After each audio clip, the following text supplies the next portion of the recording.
Bonjour à toutes et à tous, vous avez été nombreux à voter en message et en commentaire et voici la deck tech que vous avez choisie. Il s'agit d'une deck tech autour d'Octavia Thèse Vivante. J'ai joué ce jeu dès la sortie du commandant, vous pouvez voir d'anciennes parties sur la chaîne Team Pilofas en description. Après avoir complètement lâché ce commandant, j'ai constaté qu'il était resté très populaire sur le Discord Duel Commander Magic Biquette et les joueurs y ont apporté de très bons ajouts. Pour m'aider à créer cette vidéo, je me suis entretenu avec Moebius qui a plutôt bien parfait avec Octavia au championnat de France de Duel Commander, 38e sur 376 joueurs et un magnifique 6 victoires, 3 défaites. Place au guide. Octavia Thèse Vivante. Octavia est un gros poulpe, une créature élémentale et pieuvre 8/8 pour 10 mana dont 2 bleus, avec plusieurs capacités. Octavia a la parade 8. Si un adversaire cible Octavia avec un sort ou une capacité, la parade se déclenche et ce sort ou cette capacité sera contrecarré à moins que son contrôleur ne paie 8 mana générique. Elle a aussi une capacité sorcellerie. À chaque fois que vous lancez ou copiez un sort d'éphémère ou de rituel, une créature ciblée a une force et une endurance de base 8/8 jusqu'à la fin du tour. Pour finir, Octavia coûte 8 mana génériques de moins à lancer si vous avez 8 cartes d'éphémère et ou de rituel dans votre cimetière. Ce jeu peut être abordé d'une manière contrôle ou tempo, chacune ayant ses avantages. Nous nous intéresserons ici à la manière la plus naturelle de jouer ce commandant, la version tempo.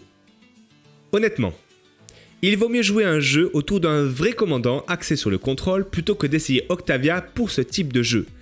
Même si un jeu Octavia Control sera plus fort contre des jeux mid-range et contrôle, nous aurons beaucoup trop de soucis avec les jeux agressifs de type Feldon, Gersenstarn, Raffine et encore Yoshimaru.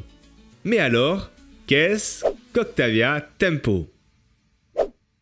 Le plan de jeu est simple, utilisez un maximum de petits piocheurs appelés cantrips pour remplir notre cimetière et piocher un maximum de cartes. Il existe une très grande quantité de piocheurs à 1 mana qui, au choix, nous meulent, nous permettent de regarder la main du joueur adverse ou nous permettent d'appliquer des regards.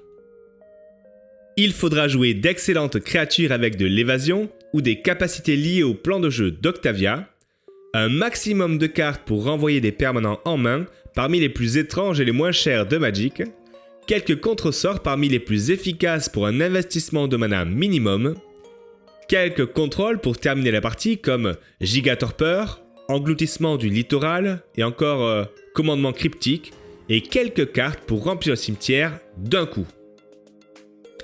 Ce jeu est unique en Duel Commander, il supporte très bien de garder une main avec très peu de terrain et se fiche bien souvent de rester bloqué en mana quelques tours. L'essentiel étant d'avoir des manas bleus. Voyons d'abord les menaces les plus importantes de ce jeu. Le Crabe d'Edron est un tourin très dangereux s'il n'est pas géré avant que le joueur d'Octavia ne pose un terrain. La partie peut complètement dégénérer grâce à lui et il justifiera avec le Sanctuaire Mystique de jouer 4 fetchlands qui vont chercher une île. Avec un budget moyen de 500 € environ contre d'autres commandants avec des listes entre 800 et 4000 € suivant le nombre de couleurs jouées. Intuition permettra de remplir assez facilement le cimetière en fin de tour pour surprendre l'adversaire. Calme Spéculation aura un potentiel infini grâce à des petits bijoux comme Défi contre la gravité, Esquive rusée ou encore Regard fantasmagorique et Départ silencieux. Et maintenant, voici la base de mana. Nous allons jouer des îles de base et le sanctuaire mystique. Nous avons vu que nous jouerons les 4 fetchlands qui vont chercher des îles, mais nous jouerons aussi Minamo pour dégager Octavia après une attaque, très utile pour dissuader d'une attaque en retour. Otawara pour gérer des situations délicates, Dispensaire de l'envoûteuse dont Octavia est certainement une des meilleures utilisatrices, et quelques créatures terrain comme Conseil des Féeries et Nexus des Saint-Timites pour terminer la partie grâce à la sorcellerie d'Octavia. En effet, Octavia sur le champ de bataille, nous activons notre créature terrain avant de lancer un sort d'éphémère ou de rituel pour déclencher la sorcellerie d'Octavia et proposer une très violente phase d'attaque à base de créatures 8/8. Dans le jeu Octavia, chaque créature peut être un danger létal à tout moment. Les créatures. Nous jouerons le crabe d'Edron, la gardienne des secrets ondins, Terramandre, archéologue Falagi, déchiqueteur de registres, mage lance-vif, emprunteur intrépide qui a le bon goût d'être lancé en tant qu'éphémère pour déclencher la sorcellerie d'Octavia, némésis de l'identité, subtilité et des mini-Octavia pour tempo la partie ou agresser l'adversaire pour peu de mana, terreur Tolarian et fléau du marin. Nous jouerons aussi preuve irréfutable pour nous défendre un peu en début de partie et nourrir le cimetière, et ensuite attaquer en tant que 8/8 en milieu de partie si tout s'est bien passé. Évidemment, Révélation occulte sera parfaite dans ce jeu puisqu'elle nous permettra de générer de petites créatures vol en éphémère et d'avancer dans le plan de jeu d'Octavia. Intéressons-nous aux piocheurs. Nous allons jouer toutes les cartes éphémères ou rituelles qui prennent l'information sur le jeu adverse et font piocher pour 1 mana. Clairvoyance, regard furtif, regard du sorcier, sonde gitaxienne et présage.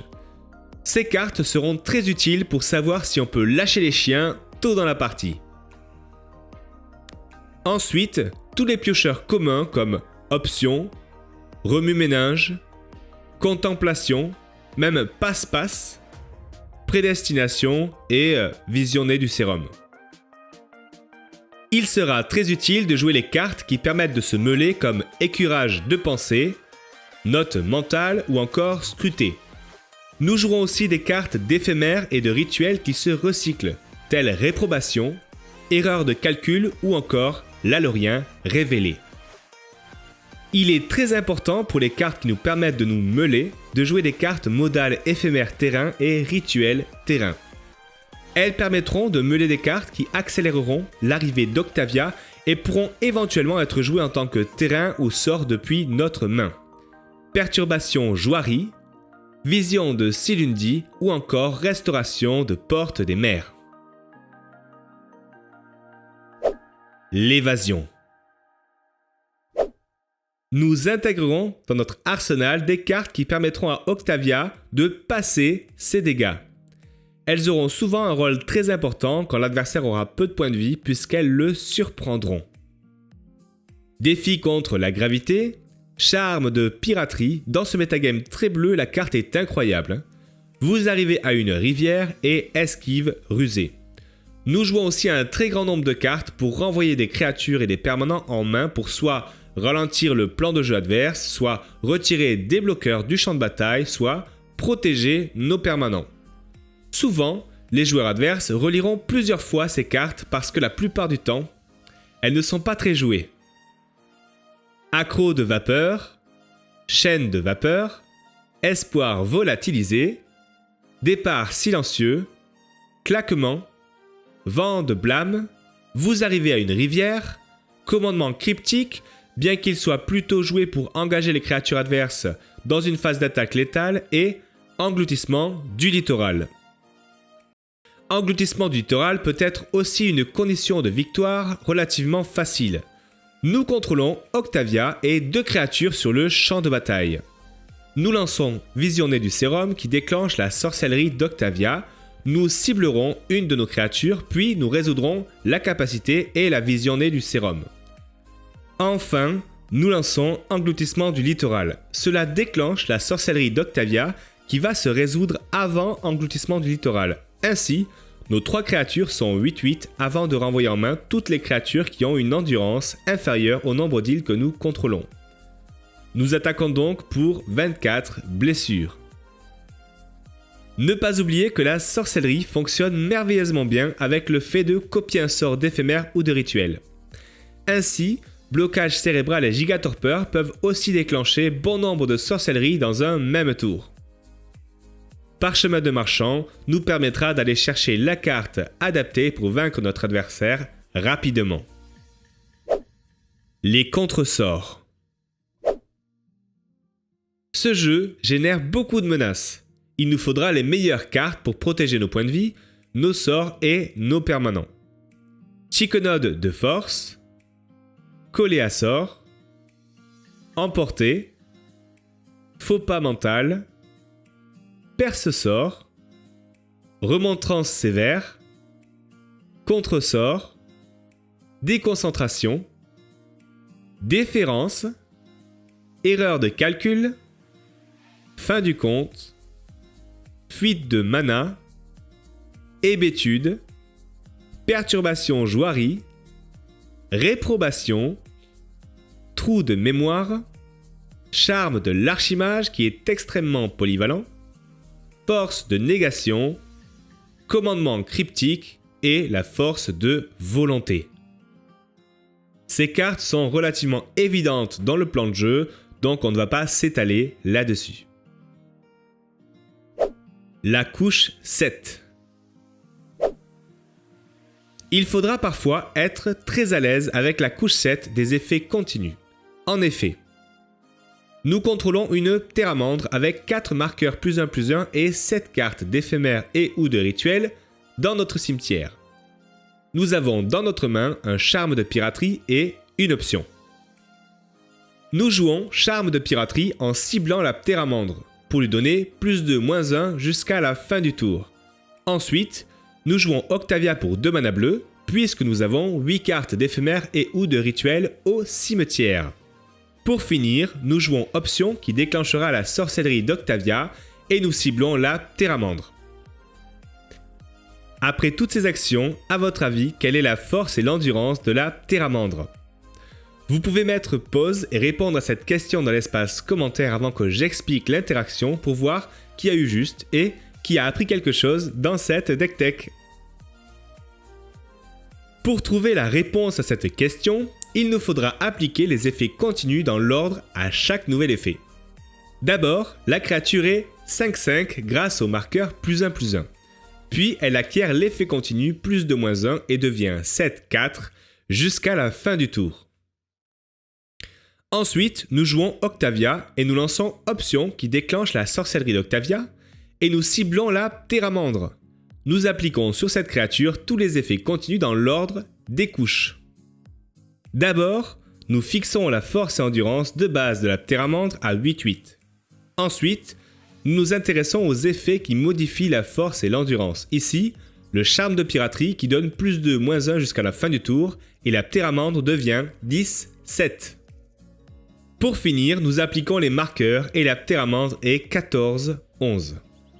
Prochainement, vous trouverez sur cette chaîne une vidéo de règles qui traitera ce sujet. Les match-ups selon Moebius. Ce jeu est plutôt à l'aise contre les jeux créatures. Contre ces jeux, il faudra toujours veiller à garder des mains avec 1 ou 2 interactions dont les cartes qui renvoient des permanents en main seront de loin les plus importantes. 2 ou 3 terrains maximum devraient faire l'affaire et surtout garder de petits piocheurs. Contre Gearson, Yoshimaru et Feldon, il faudra se battre pour passer devant. Une sortie rapide d'Octavia pourra compliquer leur plan de jeu. Raffine sera certainement le match-up le moins compliqué. Le jeu n'est pas extrêmement rapide, alors vous aurez le temps de proposer plus de menaces ou de gérer son début de partie pour l'empêcher avec sa capacité d'entraîner un trop gros effet boule de neige. Contre contrôle, il faudra un maximum de piocheurs et quelques contre-sorts, mais nous pourrons garder un peu plus de terrain. La difficulté contre Ertai, Tivit, Atraxa A7 ou encore Aminatou Control sera de tourner autour des contre-sorts et parvenir à résoudre une menace. C'est certainement le match-up le moins évident que vous aurez à jouer. Niv Mizzet Reborn Midrange proposera beaucoup de cartes dangereuses qu'on ne pourra pas aisément ignorer, et il faudra absolument garder un contre-sort pour ce commandant. Si sa capacité d'arriver en jeu se résout, la partie vous échappera presque inévitablement. Contre les jeux réanimateurs, Octavia devrait avoir l'avantage. Il faudra néanmoins avoir de bonnes cartes en main pour gérer les sorts clés de ce jeu, garder des piocheurs, 2-3 terrains et des contre-sorts pour le début de partie. Les jeux combos qui ne jouent pas de silence seront pas trop compliqués à appréhender tant que vous comprenez la menace. Il faudra s'armer comme contre les jeux réanimateurs pour pouvoir les gérer. Attention à Will Eleven qui sera certainement le jeu le plus difficile à affronter. Jouez ce jeu et vous vous rendrez compte rapidement que vous détenez un jeu qui fait cœur, puis vous ne pourrez plus vous en passer. C'est un plan de jeu attachant, voire même attachant pour vos adversaires, et il retourne des parties tellement facilement que vous allez vous éclater. Nous allons finir avec quelques cartes qui peuvent être considérées dans vos listes. Clic Vendillon qui est une excellente créature, surtout contre contrôle. Repli qui peut annihiler le tour 2-3 d'un joueur qui joue agressif ou midrange. Soif de découverte qui améliore le match-up contre contrôle, ainsi que les gros piocheurs comme Féofiction, Pensée éparpillée et Déluge des réminiscences. Attention néanmoins à ces cartes, elles nécessitent de jouer une base de mana différente et affaiblissent votre match-up contre les jeux agressifs. Certaines listes peuvent jouer Typhon de requin, mais Moebius et moi-même nous vous conseillons d'utiliser la liste en description avant de faire vos propres choix et construire votre propre jeu. Vous pouvez commenter cette deck tech avec les cartes que vous aimeriez rentrer ou encore en posant des questions qui vous trottent dans la tête. Merci à vous, pensez à rejoindre le Discord Magic Biquette et vous abonner à la chaîne. À bientôt pour de nouvelles vidéos.